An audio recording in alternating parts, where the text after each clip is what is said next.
சமீப காலங்களாக தமிழக அரசு எந்தவிதமான சட்ட ரீதியான போராட்டங்களுக்கு, ஜனநாயக ரீதியான போராட்டங்களுக்கு கடுமையான அடக்குமுறைகளை கையாள்வது என்பது அவர்கள் கடைபிடிக்கின்ற ஒரு வழியாக இருக்கிறது.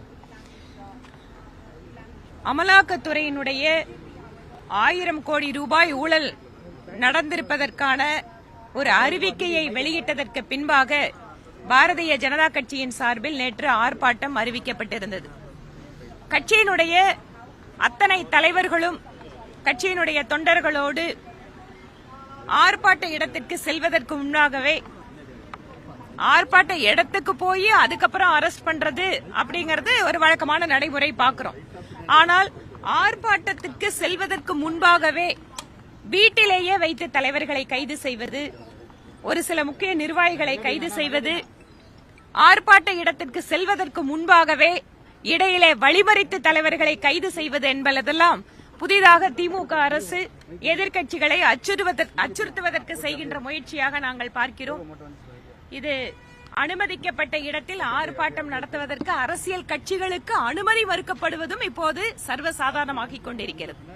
நாட்கள் செல்ல செல்ல திமுக அரசுக்கு மக்கள் மீது இருக்கின்ற கோபம், கொந்தளிப்பு, வெறுப்பு இவற்றையெல்லாம் ஒரு அரசியல் கட்சியாக பிரதிபலிப்பதற்கான வாய்ப்புகளை முற்றிலுமாக அழித்தொழிப்பதற்கு திமுக அரசு முயற்சி செய்கிறது. நேற்று கூட பல்வேறு தலைவர்கள் பாதி வழியிலேயே அவர்களுடைய வாகனத்தில் இருந்தெல்லாம் கைது செய்யப்பட்டார்கள். நேற்று மாலை வழக்கமாக 6 மணிக்கு பின்பாக பெண்கள் போலீஸ் கஸ்டடியில் இருக்கிறதை பற்றி தெளிவான வழிகாட்டுதல்கள் எல்லாம் இருந்த போதிலும் கூட வேண்டுமென்றே காவல்துறை மிக நீண்ட நேரம் கைது செய்யப்பட்ட பெண்களை எல்லாம் காத்திருக்க வைத்து, அடைத்து வைத்து, அவர்களுக்கு சட்ட ரீதியான பாதுகாப்பு விஷயங்களை கூட ஏற்பாடு செய்யாமல் விட்டிருக்கிறார்கள்.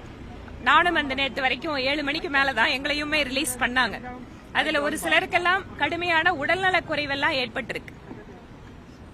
இன்று திமுக அரசு எப்படி நடந்து கொள்கிறது என்றால், அவர்களுடைய புகழை பாட வேண்டும், அவர்கள் சொல்வதை மட்டுமே கேட்க வேண்டும், அவர்களுக்கு எதிராக கருத்து கூற முயற்சி செய்பவர்களை, எதிர்க்கட்சிகளை எல்லாம் ஒட்டுமொத்தமாக முடக்குவதற்கு முயற்சி செய்கிறார்கள்.